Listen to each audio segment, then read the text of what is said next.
Behemoth, this has probably been one of the main things that people have been talking about in the VR community for the past week or so anyway.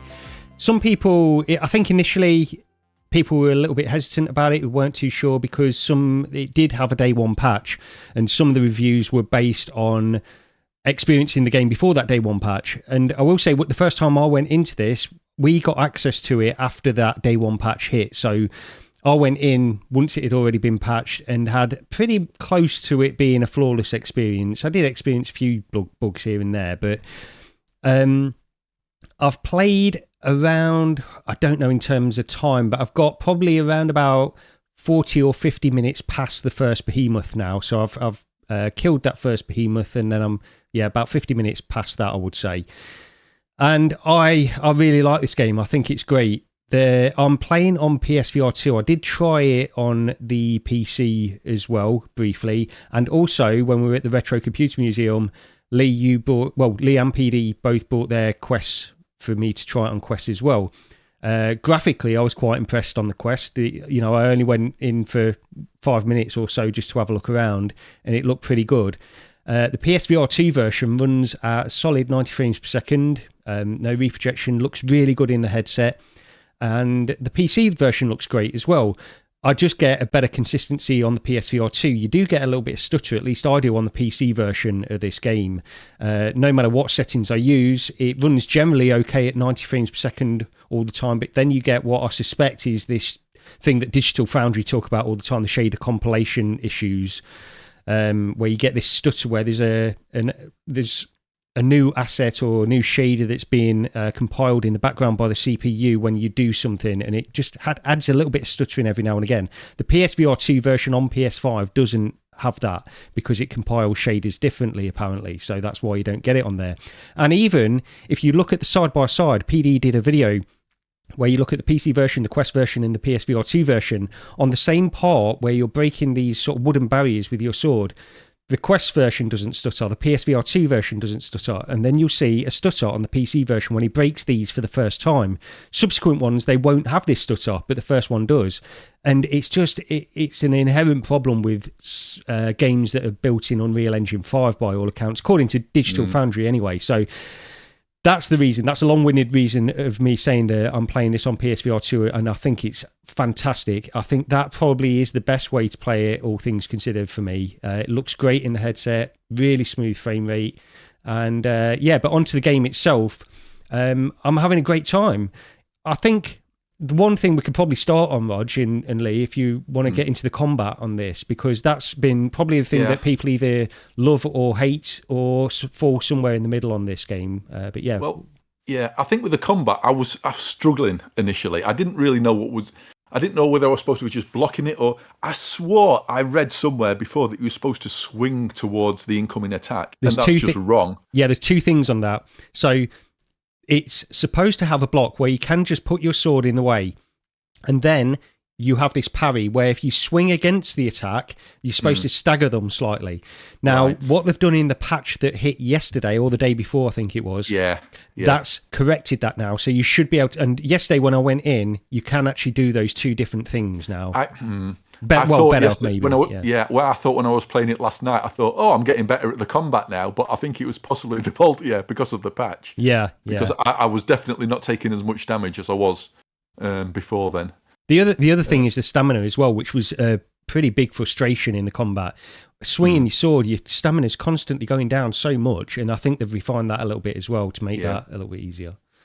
But the first thing the first time I loaded it up, visually, it initially impressed me more than say Batman or Metro did. And I don't know, it was just like this looks good, and it does look good in PSVR2 as well. It's one of the better looking games, I think, from a resolution point of view. I wouldn't complain about the res at all. And I started playing it, and pretty early on, I think I mentioned it to you, Gary, there's about that tower. I think you missed it. We were talking about it when you first get your grappling hook. And I got into it's like, I call it a puzzle tower for the want of a better description. I died on that. I died on that.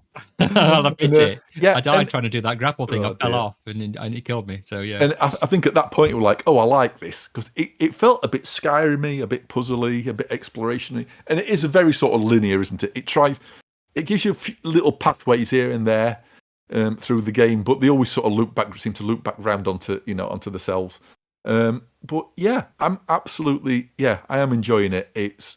I think more so with the patch, because, as I say, I think the combat suddenly felt better. I agree. I noticed that especially yesterday when I went in. I think the combat does, and blocking, and it actually blocking the sword rather than it just going through and still getting it makes more sense, and it works now.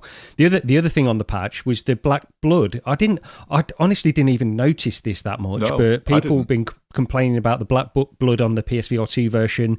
That's been rectified now. I'm not noticing huge amounts of blood anyway in this game, really. I don't know. I think people were complaining because on the trailers it was showing all of this gore and stuff, and I don't know if that's really actually made it into the game or not. But there were plenty of blood in Starship Troopers. Generally, my dead body for the bloody flying thing. Roger's flat. It just splattered Roger's body. It was like a red blotch, weren't they, on the ground? I went, Roger, can you see this as well? They were like, yeah. I said, that's you. That's your dead body. But yeah, no, it's a good game. If you like the sort of say it is linear, but you still get that sort of sense of exploration. And the first time you get to the Behemoth, it was like I was a bit confused as to what was going off, because you've got there's a voice what tells you what to do initially, and then it doesn't. It tells you what to do for the first couple of things, and then it leaves you to it. And I was a bit confused to start with, and then I got stomped on. Yeah. And that's the other thing as well. Sometimes you can run into that fight, and it'll turn around, and you just you'll just take instant damage, because it'll just turn around. It'll whack you with a foot, and then that big ball and chain thing will come around, and it's like, so I struggled a bit, so I left it, and then I went back the following day, and I think even when I recorded this one, I didn't really have any problems doing it. So it felt a bit random whether I was stood in the right place not to take any damage or not. The battle, I mean, obviously the visuals on that, I think it does look great. The first time you're in a battle with that, people have mentioned this before with this, that where I've not really seen this kind of thing that I can remember in VR, done in this way at least. But that boss battle, did you feel a lot of the game? I feel like it's fine. The walking speed is fine. You've got a run and you've got a little dash thing as well, and that's okay. In an enclosed environment, it makes sense. And in a lot of games, you've got slow movement, but a lot of those games, you're sort of enclosed in these corridors, Half-Life Alyx or Metro even. You've got quite slow movement, but you're in corridors and it's fine. It makes sense. In this, I felt like at times in this boss battle, I'm walking through treacle trying to get away or dash, and there's a cooldown on the dash as well where his foot's coming down and you just can't get away from it quick enough. And you just think, if I was in that situation, I'd be going hell for leather. And my guy just seems to be casually strolling around this thing. So it does feel like that dash doesn't give you enough movement. You get there's a slight second or half a second of invulnerability when you do the dash. Yeah, I think. Yeah, and so that's what you've got to time it for. But yeah, I wish you'd sort of move a bit further. Yeah, and that's the other thing as well. It's like there where you stab it in the leg, you get sort of thrown off the body, and then you take damage. And I don't think there doesn't seem to be any way of avoiding taking some damage. There's not. I don't think there is. It's I mean, I've only done this one Behemoth myself, and I know that from hearing what others have said, it gets more impressive as you go along. I think this one was okay anyway. I don't think it was a bad fight. Visually, it looks great. It's quite simple to do, and it does follow those patterns. It seems that these boss battles are sort of very traditional boss battles where you've got these animations. He's trying to lumber himself into a certain position. Yeah. And you can follow, he's got these set animations once he's in position. So once you know those, it took me probably about, I don't know, 5 attempts maybe before I killed him. But I reckon I could go in now and kill him first time, because once you know it, you know it. I think that's what it comes down to. But yeah, I enjoyed it. I thought it was a good battle, and I enjoy the rest of the game as well. I know some people have been complaining that they wanted more of these big giant battles, and I suppose I do too, but I don't think it's the end of the world. No. Do you know what? One thought I actually had was, tell you what, make another game like this, strip out the behemoths and make it a bit more dark. I'm not a Dark Souls fan, but it felt Dark Soulsy at points, especially there's that guy who turns up, the sort of the guy in the big suit of armor. And I don't know, I got a Dark Soul-y feeling to sort of the whole sort of environment and everything. And I thought, that could be really good. They've definitely got something like that, because you open up these shortcuts as well. I don't know if you've seen some of those where you can go back to certain areas.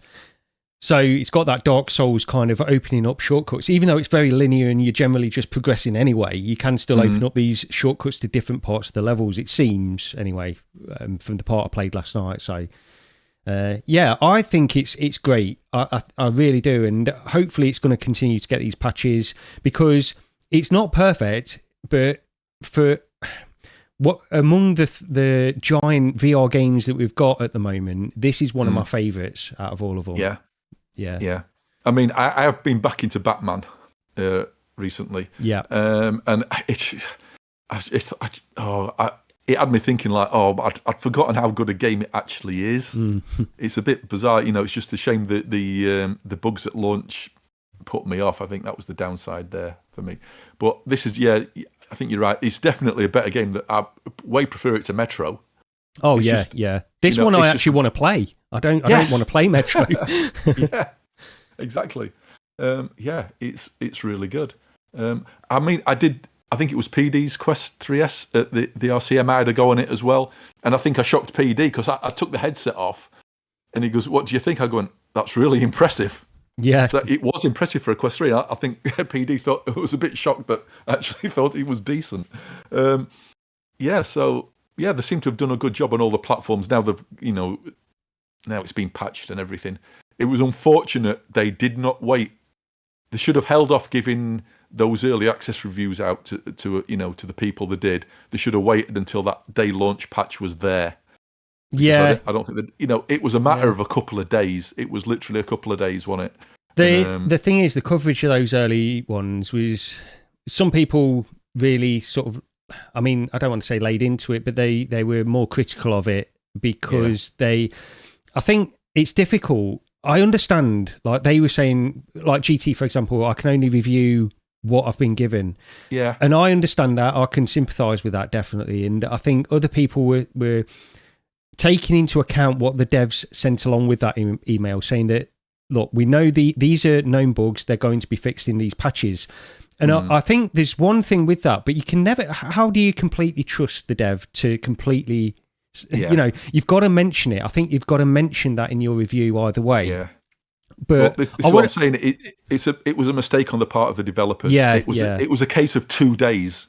The people who got early access literally got it 2 days before. Before launch. They should, for those 2 days, if they knew that patch was going to be ready, they should not have sent the game out. I know, but then the problem then is that they're battling against all of this negative impressions, because why haven't people got review keys? Oh, this is a bad sign. You get this constant narrative as well going on. You would have been getting that up to the point the game came out, at which point people would have played it and had gone, look at some of the 180s some people have done. Yeah. There's people out there who've put out apology videos. That's the difference. It shouldn't. Yeah, I mean, I agree with that. I just feel a little bit like people jump on this idea of if content creators have not got a key a week in advance, then the game, it's a bad sign. And you see it on Reddit all the time, and people are saying, "Oh, it's a bad sign. They've not got keys. This is going to be a disaster." And it's difficult to. I guess it's difficult if you're a developer and you're seeing that pop off all over the place. They've got to be thinking, just be patient, or we can get this key out and provide a definitive list of what's going to be fixed in day one. And I'll go back. I agree. I think the content creators that get that list, they've got to mention that list in their review, but they can't rely on it 100% because they don't know. They don't know what's really going to happen. Yeah, it's a tough position all round, I think. But I think it's staying so rigid to these release dates, and they're under all of this stuff where they've got all the marketing machine has been built up over the course of weeks and stuff, and they know they can't delay it anymore because it's going to cause so many other problems behind the scenes. And it shouldn't happen. We spoke about it on Discord, haven't we, quite a lot about every game that comes out now, it's a day 1 patch, it's a day 3 patch, Yeah. or there's a day 7 patch coming, and it just seems to be the norm that they. And I do sympathise with the devs kind of more than what I used to on this, with them getting the game out. Perhaps they don't want to deadlines. They've got to get this game out, etc. And yeah, it's one of them. I'd love the game to be perfect. I mean, I've been playing indie. I've had no issues. It's like, well, why can't VR games be like this? But Yeah. when they're bringing them out on 3 platforms as well, they've got all that to contend with. And I mean, I've loaded up the patch this morning. I spoke to Roger, so I could have sworn I downloaded this last night. So it's 25 gig on the Quest 3. And I've loaded it up since I came off playing with Roger earlier. And it does tell you, the build, and it tells you the date. And it said like 12th of the, whatever month we're on, 12th of the 12th. I've definitely got the update now. And I did go in as far as that tower and played it and died. But it's running fine, and I'm not really having any issues at all I can think of. It's running at a constant 72 FPS. I tried it with OVR. Is it OVR metrics? I can't remember what it's called. Yeah. And it was showing 72 frames, so I can't see it that it's coming in for any reprojection. I do like the collision on it works really well with the daggers. You can smack the daggers together and it sparks and makes sounds, and they've included little things like that. But I said to Roger, I'm not keen on the combat. I can just like chuck a knife and kill someone. And he's like, well, yeah, you need to get further into the game because you won't be able to do that when they've got all this armor on. Yeah. But I'm going to be playing that over Christmas as well. Not reached the Behemoth yet. Like I said, I've only just got to the tower, but it's one I want to go back into and play. It looks lovely on the Quest. It plays really well. I've got no issues with it. Yeah. It's worth your money. I think it's one of the Definitely. It's a good one, definitely.